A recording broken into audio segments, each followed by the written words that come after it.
Hello, everyone. My name's Shane Kanto, and I have a very special guest here, getting a chance to speak with Goran Stolevski, who is the writer-director of the new film You Won't Be Alone. Thank you so much for taking time to chat with me today. Thanks, Shane. Pleasure. And I guess before we get started with some questions, I figured it'd be nice if you wanted to tell our audience a little bit about your film that's going to be coming out. So it's called You Won't Be Alone. It's set in Eastern Europe in the 19th century in the mountains of what is now Macedonia. It's about a girl that grows up in captivity, away from human contact almost entirely, until when she grows up, she's released from captivity. She is transformed into a witch and then abandoned and left to roam feral in the woods. When she sees humans for the first time, she becomes curious about living among them, and she knows that if she kills someone, she can absorb and take over their body and live as them and assume their identity. So she does that. She semi-accidentally kills a woman from a village, takes over her body and her life, and that's not the last time she does something like that. Yeah. And that's kind of the film in a nutshell. And I appreciate getting a chance to check out the film and wanted to ask, it's like, obviously you wrote and directed this film. What brought you to bringing this project to life? So mainly when I wrote it, I was like the most failed filmmaker that ever failed, kind of thing. It was many years after film school, and I'd already made like 25 short films. So I'd written a bunch of features and I just kept doing it. It wasn't even strategic. It was more just like I needed something creative to lose myself in at that point in my life. And I mainly wrote relationship drama because often that was what I felt was most achievable. I assumed I needed to do something contained and on a low budget. And also, I mean, I do love relationship dramas and, character-driven stories. I feel like it comes out of me naturally. So I feel like I should follow what comes to me, spontaneously. But in this case, I thought, let's start with something that's a genre premise, and then go from there, and follow the feelings of the characters where they will take me. And in this case, I went to horror pretty quickly. And then whenever horror conventions felt like they were lifting or making something more transporting and helping me, deepen the feelings, I would follow the conventions. And then if some conventions got in the way, I would just set them aside, pretty much just follow the characters. And then, I came up with, I do remember, I was researching a lot about the historical treatment of witches in the region. And I'd known more about it from the Western perspective and inquisitions in Western Europe and America and so on and so forth, obviously from movies and books and pop culture. So I didn't know how much of it, how it transpired in Eastern Europe or in my region specifically. And then in researching it, it was interesting just to find the commonality of how women were routinely accused of taking the shape of another human being or an animal in the same way that they were in the West. And I was a little bit like stunned in going, it's always surprising to me when I find somewhere where I've lived and grown up has a point of connection with things that happen in the movies. I grow up so steeped in pop culture that I almost recognize New York more as my home than I do my actual hometown. And I've never been, I've been to New York, but it's never really time there. So in this case, it was that sense of something that I felt was common. And also I thought, if you can do that, if you can actually transform into another human being, like what an amazing look at life. And if you can keep doing it, you're kind of living outside of humanity and outside of time. So I thought it's a great perspective. And then if we just keep everything else as it is in the real world, but have just this one supernatural element, that's kind of all I had in terms of a construct, in terms of a set of rules to follow. And then the film is what it is now. Awesome. And I know when I sat and watched the film, what drew me to it a lot was like, it wasn't exactly what you would expect from like a horror film about a witch. And it felt very different. It felt like we're going through this person's shoes and things like that. Were there specific other films or works that you feel like you drew upon when putting this film together?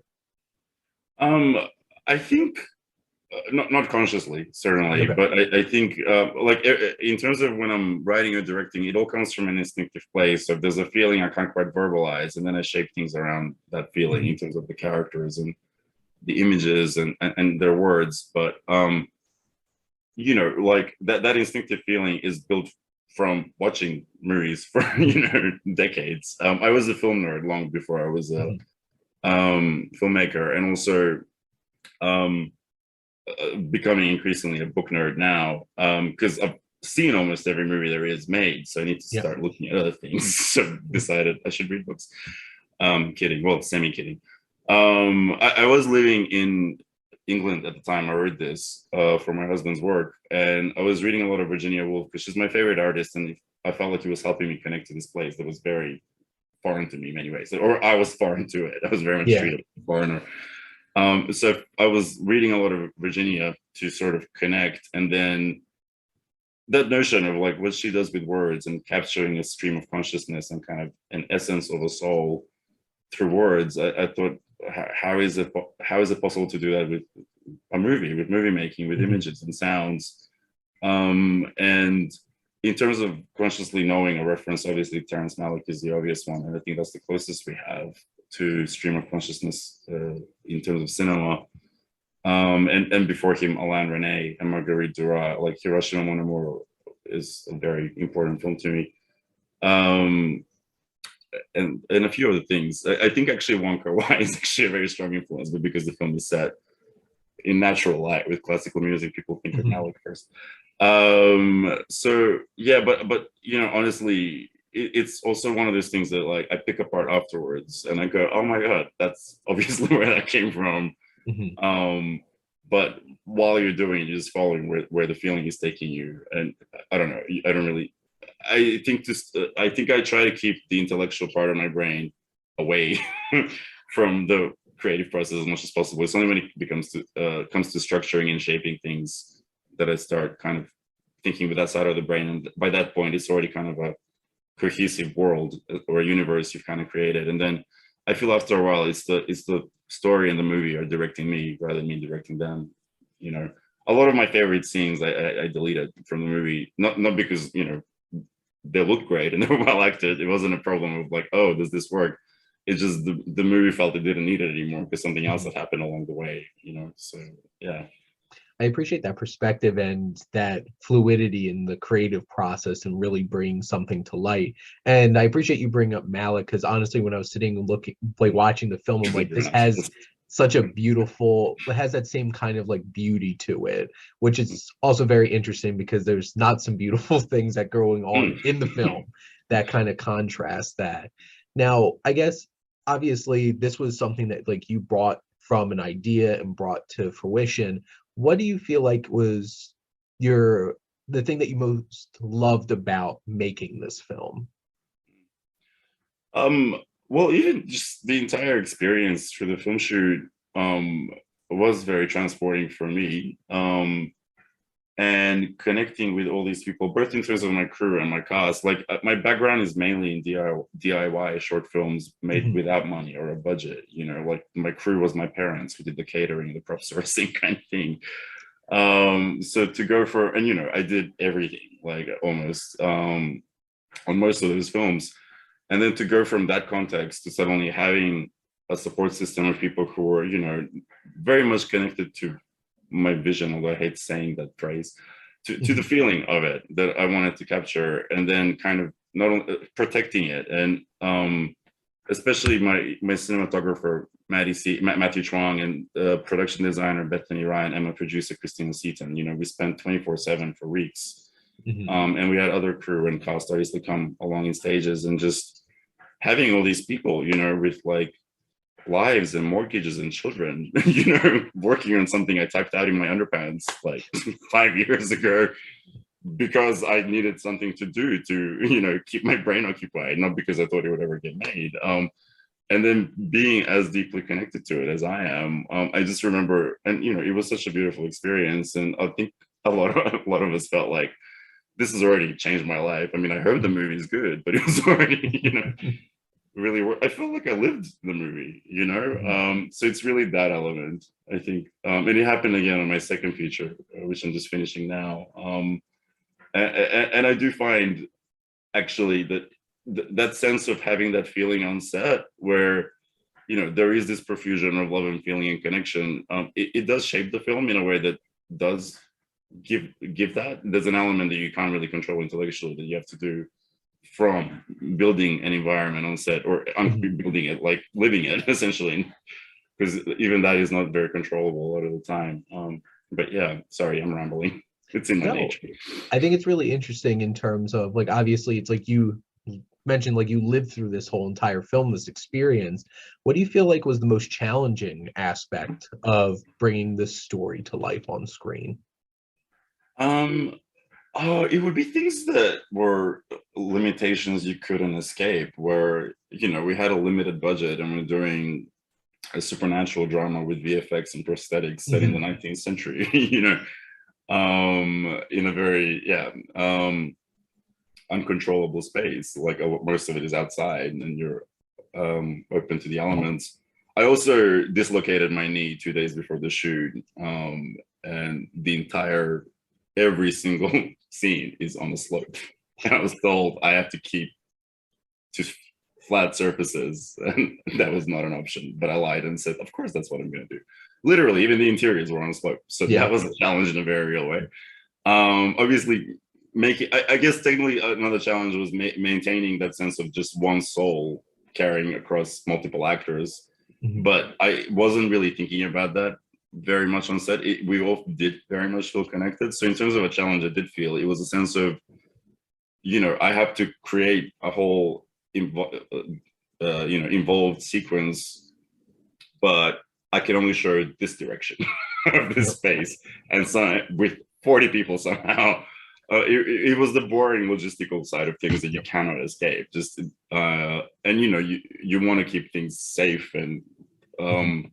and yeah, how do you achieve this? Because you can't put a subtitle in for an audience to read.